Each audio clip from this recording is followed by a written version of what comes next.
እኛ አላፊዎች ነን፣ ሟቾች ነን። ለቀጣይ ጄኔሬሽን ጥሩ አሻራ እናስቀምጥ።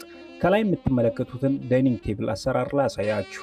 ተከታተሉኝ፣ ቪዲዮን እንዳትሰለችሁ። ይሄ የምትመለከቱት ሞልድ ይባላል። በሰፋሪያንና በዋንዛ እንጨት ነው የሰራ ነው።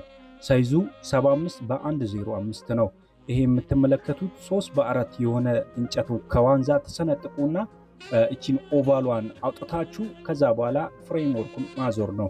እቺኛዋ ፒን ትባላለች፣ ሞልድ ናት።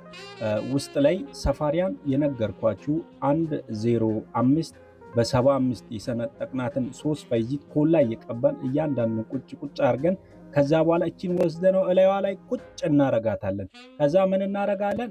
ቁጭ እንዳረግነው በሞርሳ እናስራታለን። ከዛ በኋላ ጧት ፈተነው ጎብጦ እንደዚህ ሆኖ እናገኛለን። ከዛ በኋላ የጎበጠውን ምን እናረጋለን? እቺ መደገፊያ ኦቫሏን በጂክሶ ቆርጠናት ነው የምናወጣው። እና ቪዲዮውን እንዳትሰለቹ እስከ መጨረሻ ተከታተሉ። ሪፖስት እና ኮፒ ሊንክ ማድረግ እንዳትረሱ። በመቀጠልም እቺ መቀመጫ ነች። ስታንዳርዱ ቁመቱ 45 ሳንቲም ነች። በሰፋሪያን እና በዋንዛ እንጨት ነው የምንሰራው። እኛ ሁልጊዜም ስንጠቀም ጽድት የበሰለ ዋንዛ እንጨት ነው እንደምትመለከቱት ነው። እና ብረት እንጠቀም ነበር። ብረት ጥንካሬ ያን አይል ነው፣ ውበት ያለው በዋንዛ እንጨት ነው ጥንካሬም።